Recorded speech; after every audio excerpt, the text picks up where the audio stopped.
The 1916 season of the Victorian Football League stands out as one of the most remarkable in the history of Australian rules football. It was a year defined by the ongoing impact of World War I, which had engulfed much of the world in conflict.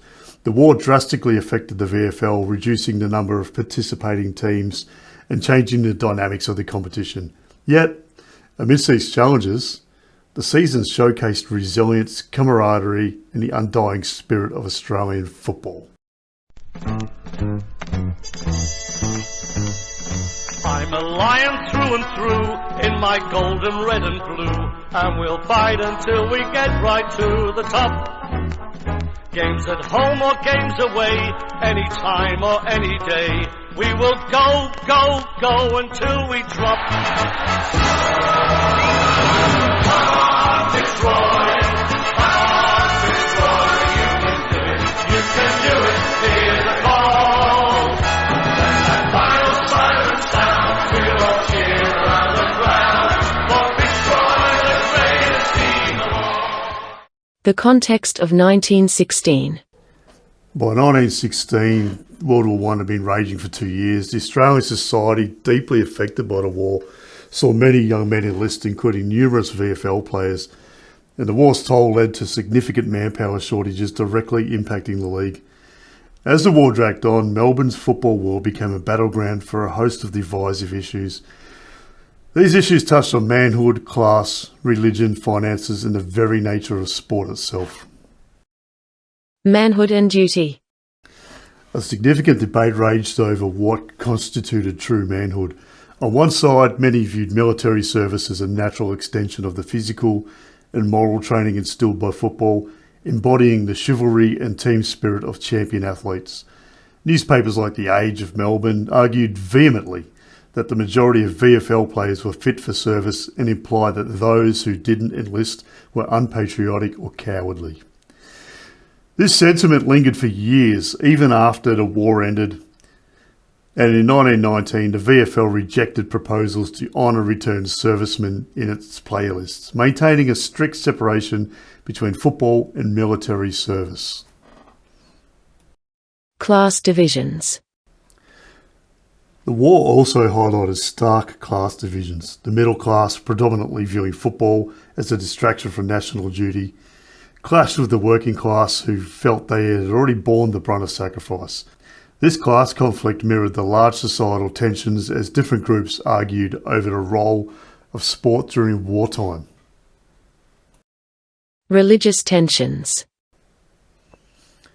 Religious divisions further complicated matters. The predominantly Protestant Australian community, many of whom were pro-British, found themselves at odds with the largely Roman Catholic Irish Australians, influenced by figures like the anti-British Archbishop of Melbourne, Daniel Mannix.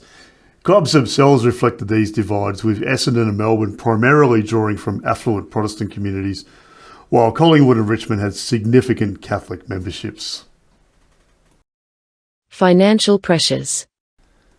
Financial struggles were another major issue. Some players relied on match fees to support their families, while others did not. In Sydney, the amateur rugby union competition was suspended, yet the professional rugby league continued, highlighting the different financial realities and commitments within sports communities.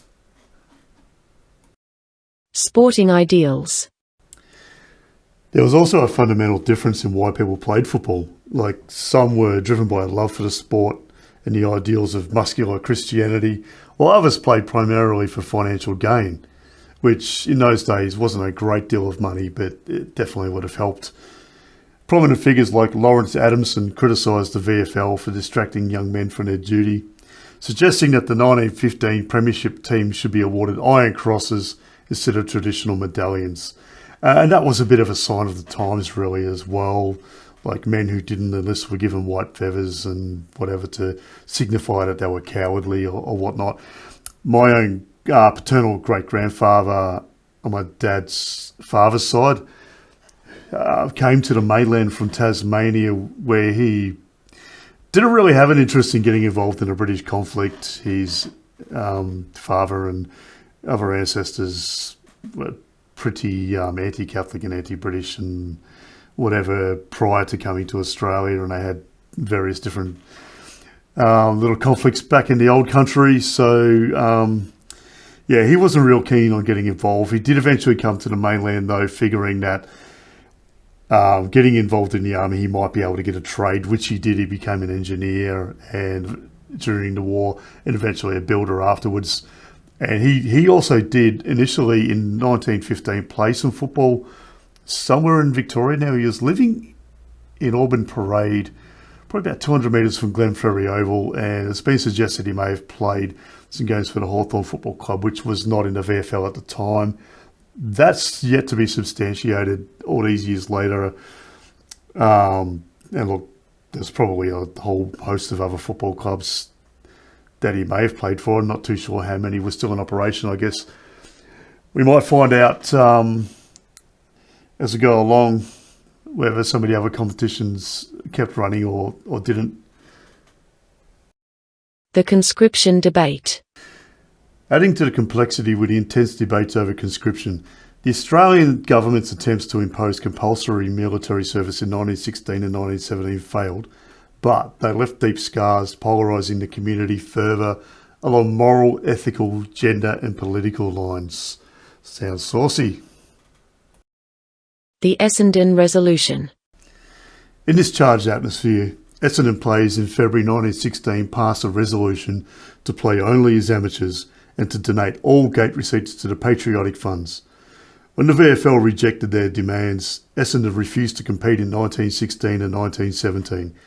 Geelong, Melbourne, South Melbourne and St Kilda also opted out of the 1916 season on patriotic grounds, leaving only Carlton, Collingwood, Fitzroy and Richmond to compete. These clubs pledged significant portions of their gate receipts to war efforts, but audits later revealed discrepancies and mismanagement in their fundraising activities. It even went on back then. They're still going on now. Maybe not in the Football League, but plenty of other places are doing it. As a result, only 4 clubs participated in the 1916 VFL season, as I said. So that left the league's reduced size in an unprecedented state. This drastic reduction created a unique, compact competition where each team played each other multiple times, leading to an unusual and highly competitive season, would you believe? The clubs and players. So despite the challenging circumstances, the 4 remaining clubs demonstrated remarkable adaptability. Players who stayed behind were not just athletes, but also citizens contributing to the war effort on the home front. Their commitment to the game provided much needed morale boost to the community. So Carlton, under the leadership of coach Norman Clark, was a formidable team. They'd won the premiership the year before, possibly the year before that as well.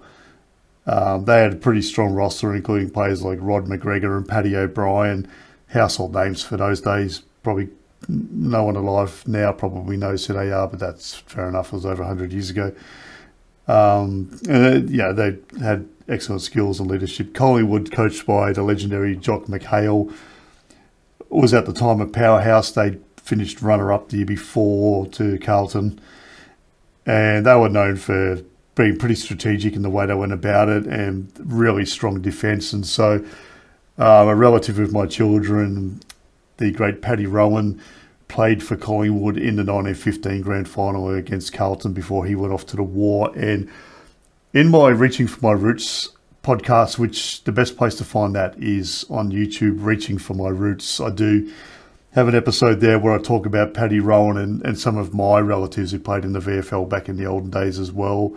That's a pretty good one. I really enjoyed making that. So have a listen if you enjoy the history of Australian rules football.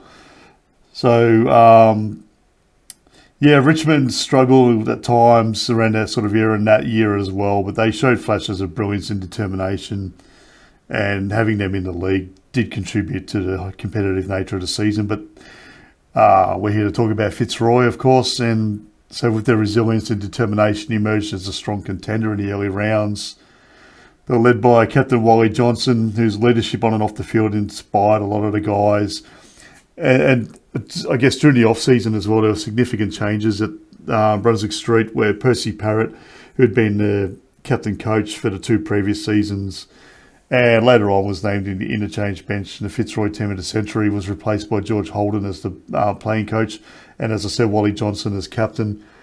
So Holden, Johnson and Parrott were all part of the 1913 Fitzroy Premiership team, along with 8 other members of the 16 lineup: Jimmy Freak, Tom Heaney, Bert Lenny, sorry if I pronounced that one wrong, Chris Lethbridge, Harold McLennan, Charlie Norris, George Shaw and Jim Toohey. Some of those guys are going to get another mention in this episode. And yeah, notably, Parrott, Holden, McLennan and Freak would all later be inducted into the club's Hall of Fame as well.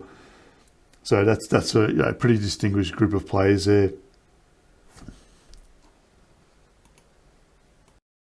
The season unfolds. The season kicked off on May 6, 1916, with only 4 teams, as mentioned. Each round featured 2 matches, making every game crucial. The limited number of teams intensified rivalries, and each match carried significant weight in determining the premiership. And one of the things too, like obviously there weren't really cars around. There were, but they weren't really common. And a lot of people walked to get where they had to go.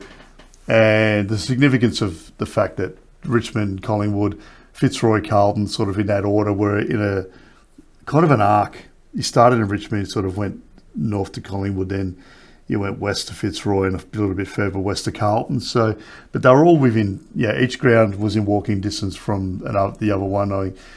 Princess Park, I'm pretty sure that's where Carlton played back then, to Brunswick Street Oval. You could walk there. I could probably do it now. And Brunswick Street to Victoria Park, I could definitely do it. And then from Victoria Street to Punt Road, you just got to walk down Hoddle Street and cross over Bridge Road, and where it becomes Punt Road there, and you're there. That's, it's probably a 2-minute drive by car, so maybe 15, 20 minutes to walk, maybe less. People were probably a bit more used to walking in those days than what we are now. So that definitely helped. Obviously, they weren't driving long distances. Not that there were any really. I mean, Geelong, you would have had to catch the train and stay overnight to play in Geelong back in those days. But other than that, the Melbourne-based teams didn't really play too far apart from each other anyway. So that did help in that regard. But I guess if you're going to Moorabbin, you would have had to catch the train, or Windy Hill, probably, well, Footscray went in the competition then, so you weren't going that far. So, yeah, but, I don't know if Melbourne Football Club played at the MCG or not back then. I'm assuming they did. So, again, the MCG was being used, I think, by the military anyway, so that sort of regardless. So Carlton, as I said, were the reigning premiers, and Collingwood both sort of quickly emerged as the leading teams. Carlton's consistency and tactical prowess sort of dominate throughout the whole entire year. Fitzroy started the season well with 2 wins and a draw, so after 3 rounds they're the only undefeated team. However, their momentum did dwindle as the season progressed, with some big losses against Carlton in round 4 by, I think, 30-something points, pretty big margin in those days, and 59 points to Richmond a week later. So that put it into a flying start, and we didn't win another game for the rest of the season as it was as well. So one of the more memorable matches of the season took place on July 8 in round 9 of the season. Fitzroy faced Collingwood at Victoria Park. Fitzroy only went down by 1 point in a heartstopper that was felt to be a potential turning point, showcasing their possibility to challenge for more wins as the season progressed. This game was not just a game of football, it was a testament to the players' resilience amidst the adversities of war at the time. But unfortunately, it didn't lead to Fitzroy winning any more games during the home and away season. The finals. All right, so as the season drew to a close, Carlton was the top contender for the premiership, finishing 4 wins clear from Collingwood, with Richmond third and Fitzroy seemingly making up the numbers with 2 wins and a draw to their name. And even before the finals began, Fitzroy had problems. They had lost 2 key players in Freak and Toohey to injury, although Norris and Jenkin were cleared to come back to the team during the final series as well. So that was a bonus to get them back. And with only 4 clubs competing, everyone got to play in the final series. And this is where the original Miracle on Grass took place, for those who know of the other Miracle on Grass from 2013. this happened well before then, nearly 100 years earlier. Now, we often talk about how premierships can be won by having the right amount of momentum at the right time of the season, and the Royals hit the ground running as soon as the semi-finals rolled around. So the semi-finals saw Fitzroy defeat Collingwood, securing their place in the preliminary final. Carlton, having finished the regular season on top of the ladder, then met Fitzroy in that game after they defeated Richmond in the semis. So under the Argus system of finals, had Carlton won the prelim, they would have automatically been crowned as the premier team. However, they lost, were then awarded the right to challenge after Fitzroy did take the win. And that system was still in place, I think, up until the early 1930s, possibly. And it did enable Collingwood to win 4 in a row, which many debate was a little bit unfair on their opposition in a couple of those. So anyway, moving right along, the grand final was held on the 2nd of September 1916 at the MCG in front of just over 21,000 spectators, which was a decent size considering there was a war on at the time, obviously, and there were rations, and I think there were rations, and there were other things, petrol shortages and whatever else, and everything was being directed to the war effort. So, yeah, despite the reduced number of teams, the spirit of competition was as fierce as ever. Fitzroy, carrying the momentum from their semi and preliminary final victories, took on Carlton. As I said, the season's most consistent team and the favoured team, even though Fitzroy had beaten them the week before, or 2 weeks before as it was. The match was a hard-fought contest, with both teams displaying exceptional skill and determination. Fitzroy, however, had an edge on the day. The teamwork and strategic gameplay saw them triumph over Carlton by 29 points, securing the 1916 VFL Premiership. The final score was Fitzroy 12 goals 13, 85 to Carlton 8 goals 8, 56. Roy Mellon was widely considered to be the best player on the day, with Parrott and Heaney each contributing 3 goals as well to the result. Aftermath and legacy. Fitzroy's victory in the 1916 VFL season was more than just a sporting achievement. It was a symbol of resilience and the power of community during trying times. The season, despite its challenges, showcased the enduring spirit of Australian rules football and its significance in Australian culture. And although it's often claimed that Fitzroy won both the Wooden Spoon and the Premiership in the 1916 season, the official records recognise Richmond as the Wooden Spoon recipient.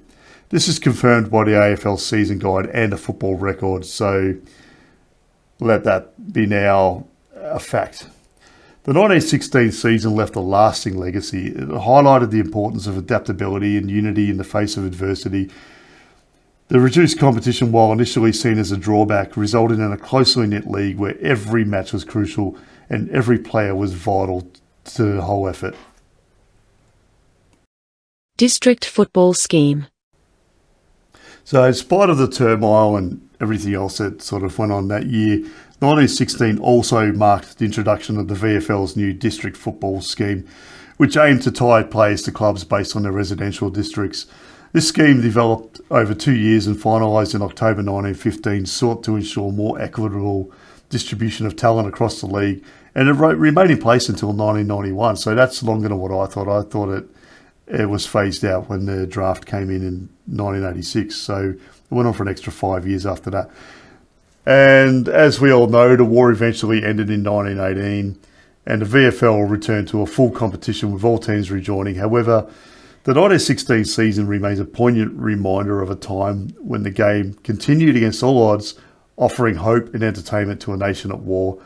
And today, over a century later, the 1916 VFL season is remembered not just for its unique structure, but for the remarkable resilience and spirit displayed by the clubs, players and fans. It really is a testament to the enduring nature of sport as a unifying force, even in the most challenging of times. And this period in VFL history illustrates how sport does not exist in a vacuum, and the war's impact on the league reflected broader societal conflicts and transformations, highlighting the complex interplay between sport, politics, and community identity. This was the story of the 1916 VFL season, a season like no other in the annals of Australian rules football. It stands as a tribute to the game's history and the indomitable spirit of those who played and supported it through one of the darkest periods of the 20th century. So there you have it, Fitzroy fans and lovers and supporters, as I am. That was it, 1916 in a nutshell. I could go into a whole lot more detail, but unfortunately the records aren't as great as what I hoped they might have been. And I would have loved to have been able to have some footage to use. Unfortunately, I don't. So I have chucked in a few little bits and pieces I've found of football from that year and that sort of time period. Not exactly specific to Fitzroy. It's the best I could do. So I hope everyone's okay with that and you do enjoy it. And I will be back. I would love to have some of you on the show to talk about the Fitzroy's last AFL win in 1996 against the Fremantle Dockers. If you were there at the game or you watched it on TV or listened to the radio, drop me a line. I'd love to have you on. There's no amount of people that is too many. I would love to have as many stories from as many people as possible. Also, I'm still working on a story on the merger and would love as many of you to give me your opinions, good, bad, otherwise, whether you're stuck with the Brisbane Lions, went to North Melbourne, didn't follow football anymore, whatever your opinion on the whole situation was, I'd love to have you on. So again, drop me a line, get in touch. I'll put some fillers out on the socials in the next few weeks as well. But until then, I hope you enjoyed this short little take on the 1916 VFL season and Fitzroy's influence on how that shaped up and ultimately becoming the premier team. And until next time, thanks for your support. Keep listening and I'll see you again soon. Cheers. Written by Sierra Scarlett and narrated by Ash McPhee. Produced for Steel Hat Productions. Special thanks to historical archives and sports historians for their invaluable contributions.